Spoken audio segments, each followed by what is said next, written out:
Halo, selamat pagi Smart People semua. Semoga Smart People dalam keadaan sehat semuanya. Selamat datang di Morning Stock Picks bersama RHB Sekuritas. Seperti biasa, hari ini akan ada sharing mengenai pembahasan saham, pilihan saham, dan juga sesi Q&A untuk Smart People semua.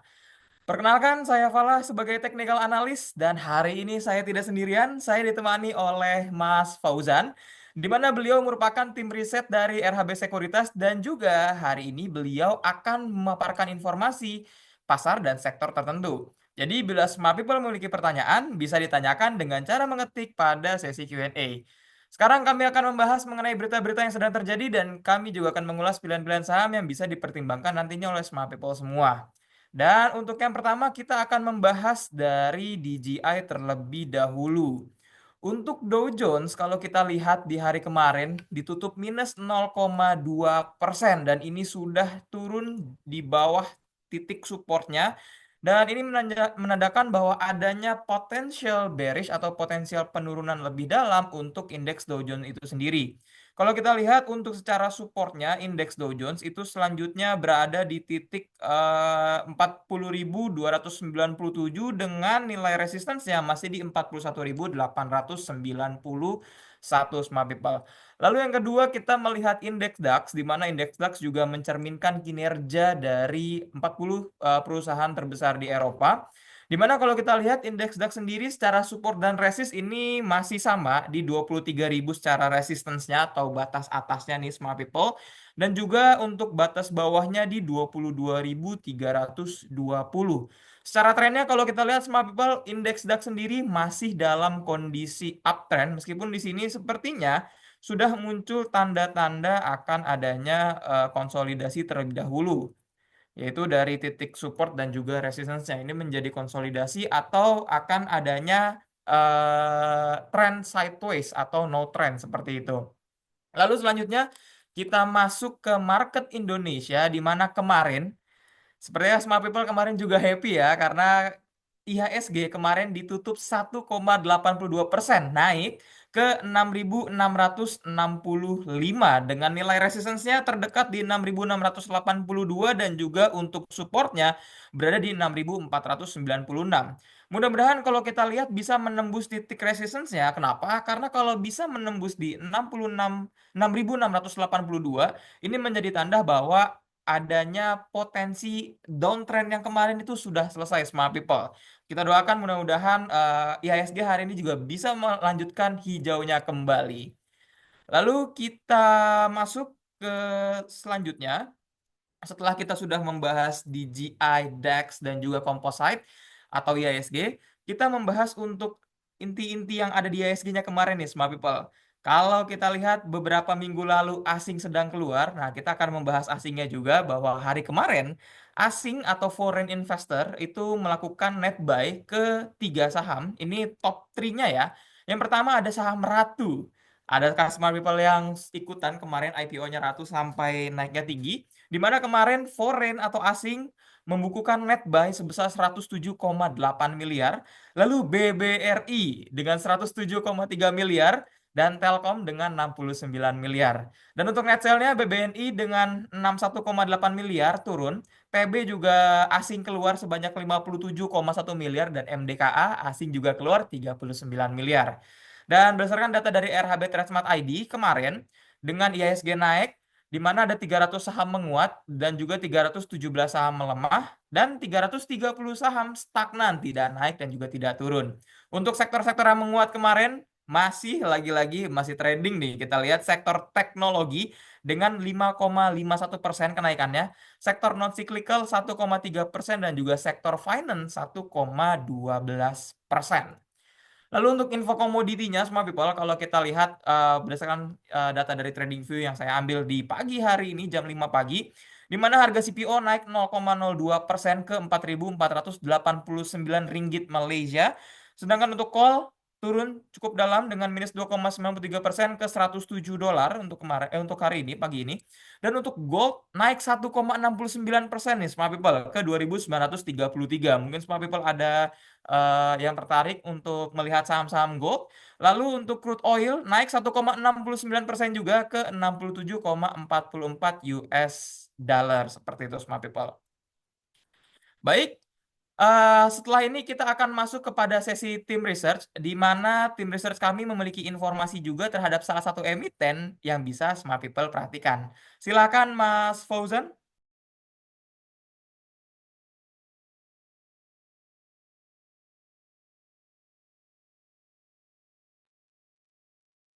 Mas Fauzan, alright. Baik, kita coba lanjutkan dulu untuk Morning Stock Picks-nya, di mana ada beberapa saham pilihan Smart People pada hari ini. Yang pertama untuk saham pilihan pertamanya yaitu adalah Goto. Di mana kemarin di pagi hari ini ya, ini keluar berita di mana Goto sudah rilis laporan keuangannya 2024 di mana pendapatannya naik dan juga ruginya terpangkas 94%, di mana ini sumbernya dari CNBC. Dan kalau kita lihat secara tren sendiri nih Smart People, Goto itu sudah menunjukkan yang namanya early uptrend atau uptrend kecil nih Smart People. Karena sebelumnya kalau kita lihat secara tren di sini, ini masih dalam kondisi downtrend, sideways, a little bit downtrend seperti itu. Lalu untuk Smart People yang tertarik, jikalau ingin membeli saham Goto, untuk area entry-nya itu bisa dari 80 sampai dengan 83 dengan TP1-nya di 86 karena di situ saya lihat ada satu gap kecil, and then di TP2-nya di titik 89 dengan kenaikan 9,8% dan TP3-nya di 94. Dan untuk stop loss-nya Smart People ini jaraknya cukup dekat ya karena tick size-nya masih kecil, maka untuk titik stop loss-nya itu berada di 76. Apabila breakdown di bawah 76, Smart People bisa pertimbangkan untuk keluar terlebih dahulu. Itu untuk pilihan saham yang pertama. Nah, Smart People, kita lihat tim research-nya sudah hadir. So, Mas Fauzan, dipersilahkan. Ya, thank you Mas Falah. Selamat pagi juga, smart people semua. Oke, untuk hari ini sebenarnya dari saya sendiri memang nggak ada pilihan topik yang apa in particular ya. Jadi saya mungkin akan mention beberapa news terkait di sektor metal sama coal. Ini terkait pemberitaan kemarin yang kita lihat itu datangnya dari perubahan em, aturan di Minerba ya terkait royalti. Coba saya share dulu. Jadi kita sempat bahas itu kemarin di morning meeting kita terpisah. Kita sempat bikin di daily news gitu ya. So jadi kalau kita lihat memang perubahan royalti yang kemarin itu lebih banyak menguntungkan perusahaan batubara yang sudah memiliki lisensi terbaru namanya IUPK. Dan kita ingat tahun 2022 itu baru hanya 3 perusahaan yang udah punya lisensinya IUPK, berupa IUPK itu ada, waktu itu ada RO, sekarang ada RO Andalan Indonesia, terus ada Indi dan juga Bumi. Jadi waktu mereka dikenakan, waktu mereka memperbarui IUPK, waktu itu aturannya juga berubah. Jadi royaltinya pada tahun 2022 itu lebih tinggi gitu ya, dan itu juga floating mengikuti harga batu bara. Tapi di satu sisi UPK itu juga ada ya insentif. Jadi royaltinya naik, tapi pengenaan pajak perusahaannya dikurangi gitu ya. Jadi waktu harga batu bara itu kemarin sempat di 200 lebih, $200 per ton lebih tahun 2022, itu banyak company yang harus membayar royalti yang tinggi, tapi efeknya nggak signifikan sampai bisa impact banget ke net profit ya, karena juga dari pajaknya sendiri juga sudah dikurangin. Nah, tahun 2023-2024 beberapa yang punya IUPK itu akhirnya buka suara karena royaltinya terlalu tinggi. Jadi mereka sempat melayangkan masukan ke kementerian, dan akhirnya kita tahu sekarang dari ISDM sendiri sudah mengemukakan kalau ada planning di mana royalti yang tadinya itu floating dan mungkin bisa di level 28%. Jadi royaltinya itu yang harus dibayar adalah 28% dari total revenue yang dia dapat gitu ya, dan itu masuk ke COGS. Nah, itu total 28% itu nanti akan berkurang menjadi 18%. Nah, ini khusus buat company yang punya IUPK gitu ya. Dan memang yang punya IUPK ini kalau di emiten yang di bursa itu memang belum banyak. Jadi sentimennya kemarin kenapa yang naik adalah lebih banyak ADI duluan, ini dan juga Bumi.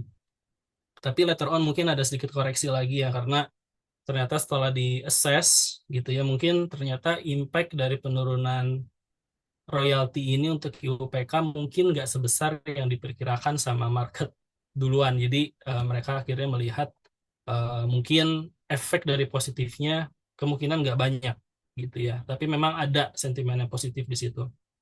Nah, untuk company lain yang kita tahu gitu ya, yang common kayak ITMJ dan Bukit Asam itu masih punya PKP 2B ini yang satu generasi sebelum IUPK.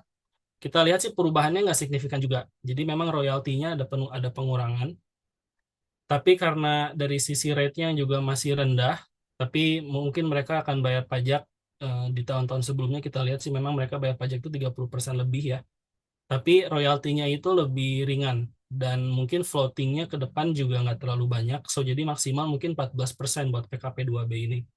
Nah, kita lihat kemarin yang justru turun itu yang PKP 2B gitu ya. Tapi kita lihat sih juga kayaknya impact-nya nggak sesignifikan yang kita kira.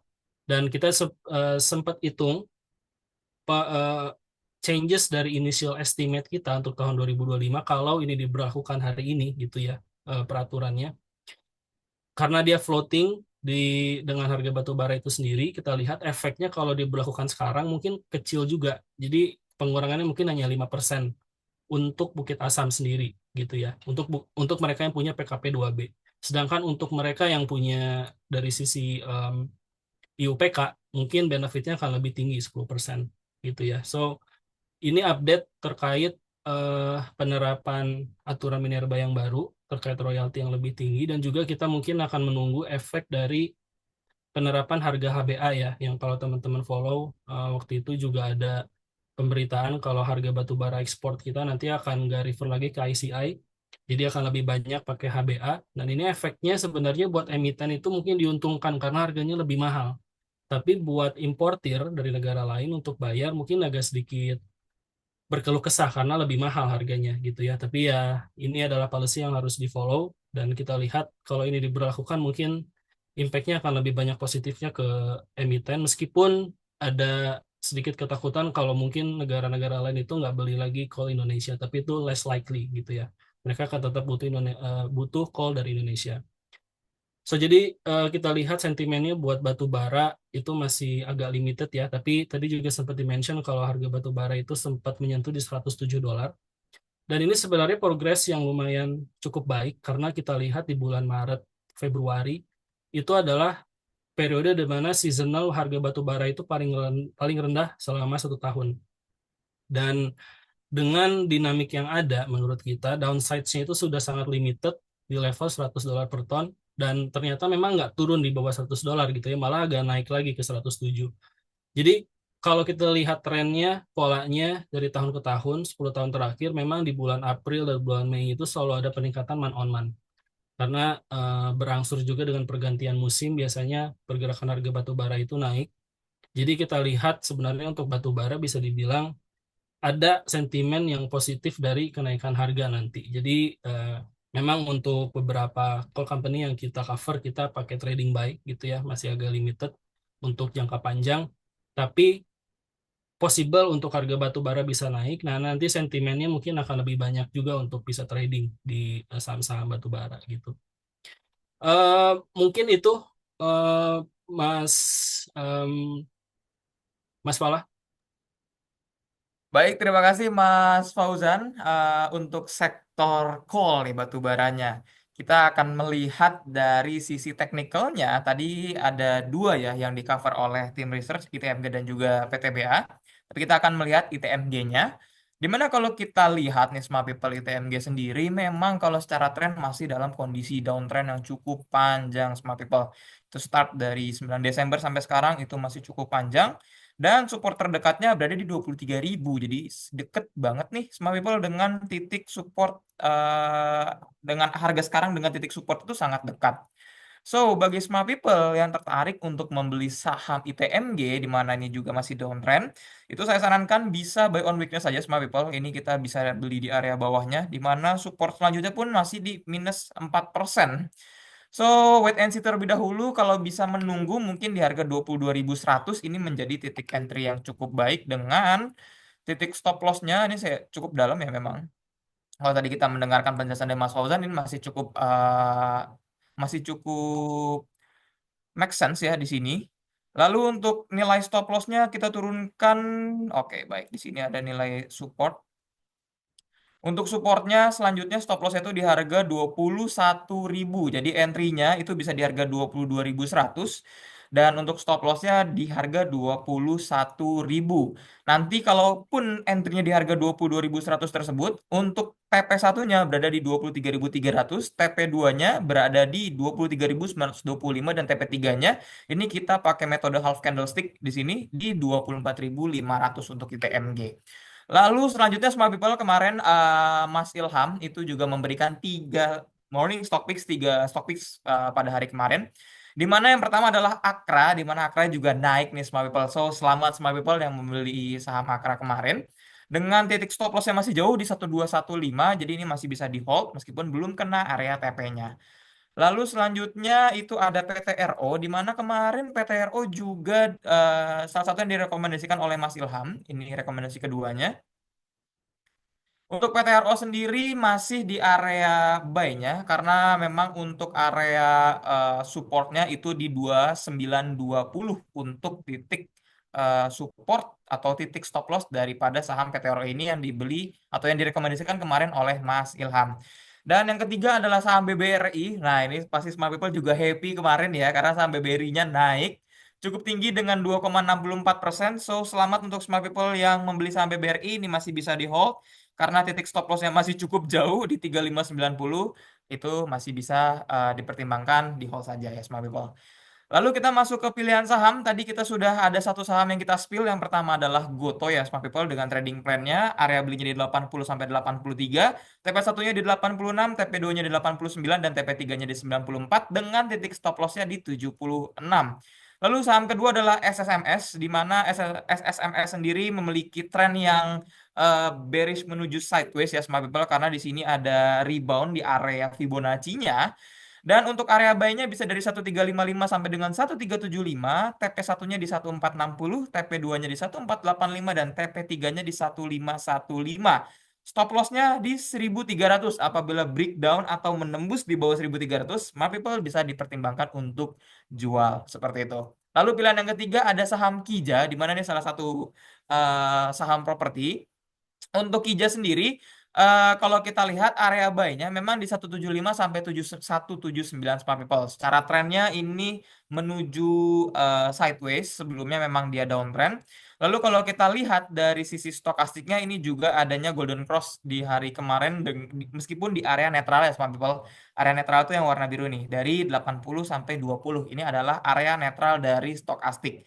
So, untuk semua people yang tertarik, area entry-nya sudah bisa dari 175 sampai 179 dengan TP satunya di 188, TP 2-nya di 192 dan TP 3-nya di 196 dengan titik stop loss-nya di bawah 180. Sorry, ini saya kurang satu angka. Sorry, di bawah sebentar, ini ada kesalahan di bawah 168. Baik. Itu untuk saham Kija. Untuk Smart People kita akan masuk pada sesi Q&A di mana Smart People bisa menuliskan saham-saham yang ingin dibahas secara teknikal melalui kolom chatnya nih Smart People. Untuk yang pertama kita lihat untuk ada dari Pak Endik untuk minta tolong saham MDKA-nya. Baik Pak Endik. Kita lihat untuk saham MDKA. Kalau kita lihat dari segi trennya, MDKA sendiri memang dalam beberapa hari kemarin ini cukup di push ya. Ini tekanan jualnya masih cukup tinggi untuk saham MDKA.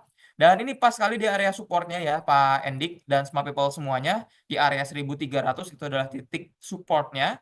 Seperti ini menjadi titik kuat untuk support dari MDKA itu sendiri yang terbentuknya wow cukup jauh ya ini. Ini di oke cukup jauh masih.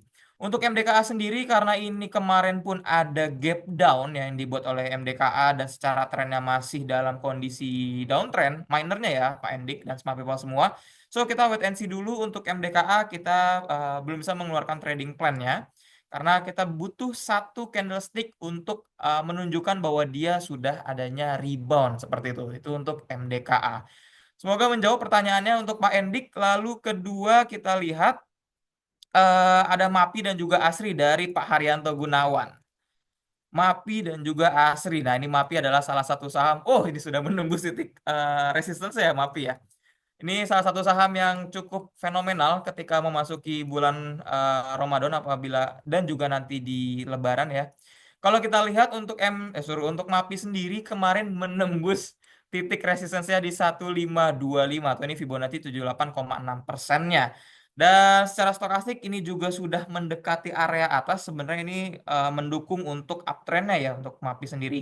So untuk smart people yang tertarik membeli saham MAPI untuk area entry-nya itu bisa dari 1540 sampai dengan 1560 dengan titik stop loss-nya ini saya buatkan di MA5-nya itu di harga 1470. Target pertamanya yaitu udah pasti di 1625 itu target paling dekatnya smart people. Tapi untuk target satu realnya itu di harga 1660. Lalu untuk keduanya itu bisa di harga 1710 dan target ketiganya di 1755 untuk MAPI-nya. Lalu untuk yang kedua setelah MAPI ada ASRI. Ah, ini juga salah satu saham properti ya, Smart People. Untuk saham ASRI sendiri kalau kita lihat ini masih, ini jauh sekali ya dari gambar Fibonacci terakhir saya. Masih di dekat area supportnya di 112 dan ini kalau kita lihat di bawah ini Smart People stokastik ini ada dead cross. So harap berhati-hati dulu untuk saham MAPI ya kalau kita lihat secara teknikalnya dan untuk support berikutnya setelah 112 jauh sekali ya. So, untuk Asri, Pak Haryanto, ini kita wait and see terlebih dahulu ya. Untuk Asri kita butuh apa ya? Butuh conviction untuk dia memang rebound di area supportnya ini. Dan selanjutnya semoga menjawab Pak Haryanto untuk MAPI dan Asrinya. Dan Pak Usman, Assalamualaikum Pak Falah, Waalaikumsalam Pak Usman. Bisa bahas Telkom, Petro, dan WRG. Oke, tadi Petro sudah kita di Telkomnya ya. Kalau kita lihat Telkomnya di mana kemarin ada net buy asing juga. Di sini memang Telkom sendiri, nih cantik nih Telkom nih. Kalau kita lihat secara teknikal memang Telkom trennya ini sudah mulai konsolidasi ya Pak Usman dan Smart People semua. Dan ini berusaha menembus Fibonacci 61,8%-nya di 2460. Dan secara stokastiknya pun kalau kita lihat di bawah sini ya Smart People ini sudah adanya Golden Cross nih Smart People untuk saham Telkom. So untuk Smart People semua yang tertarik ingin membeli saham Telkom untuk area entry buy-nya, di sini ada gap ya. Oke, baik. Untuk area entry-nya itu bisa dari 2410 sampai dengan 2450 dengan titik stop loss-nya ini saya panjangkan di 2300 atau lowest sebelumnya. Di sini ada lembah saya bilangnya atau titik terdalamnya sebelumnya. Dan untuk area target pertamanya itu bisa di harga 2600 supaya risk and reward-nya 1:1 ya Smart People. Lalu target keduanya ini memang cukup tinggi di harga 2710. Dan target ketiganya ini ada resistance-nya di sini yaitu di harga 2750 untuk saham Telkom. Baik, Smart People, tak terasa market sebentar lagi akan masuki waktunya pre-opening. Dan terima kasih atas semua pertanyaannya dan kami juga ingin mengingatkan bahwa saat ini ada dua promo menarik nih Smart People. Untuk pembukaan akun menggunakan RDN Maybank dan juga Paning. Di mana mulai investasi di RHB Transmart ID dengan membuka Maybank tabungan RDN untuk mendapat total cash reward hingga 700.000 dan 0% brokerage fee selama 30 hari sejak pembukaan akun. Periode programnya 16 Desember sampai dengan 31 Maret 2025. Dan selain itu program RHB dengan Panin juga masih berlanjut ya Smart People, di mana program Cash Reward RDN bagi nasabah baru yang membuka rekening dana nasabah melalui RHB Sekuritas 50.000 cash reward tanpa setoran pertama, tapi ini terbatas ya Smart People, hanya 20 orang per bulannya, berarti di bulan Maret ini ya. Ini ada 20 orang, lalu 100.000 dengan setoran pertama 1 juta dan 200.000 dengan setoran pertamanya 5 juta. Sekali lagi terima kasih atas partisipasinya Smart People semua dan terima kasih juga kepada Mas Fauzan atas pemaparannya sektor call karena dia adalah salah satu sektor yang cukup menarik untuk kita semua ya Smart People. Dan saya ingatkan juga ini adalah semua trading plan yang kami sajikan disclaimer on. Keputusan jual beli ada di smart people semua, tidak ada ajakan untuk menjual atau membeli saham tersebut. Semoga informasi yang kami sajikan dapat bermanfaat dan bisa menambah pengalaman trading serta investasi bagi smart people semua. Ingin mengetahui informasi menarik lainnya soal saham? Tunggu episode selanjutnya hanya di RHB Sekuritas. RHB Trade Smart ID, easy, quick, smart.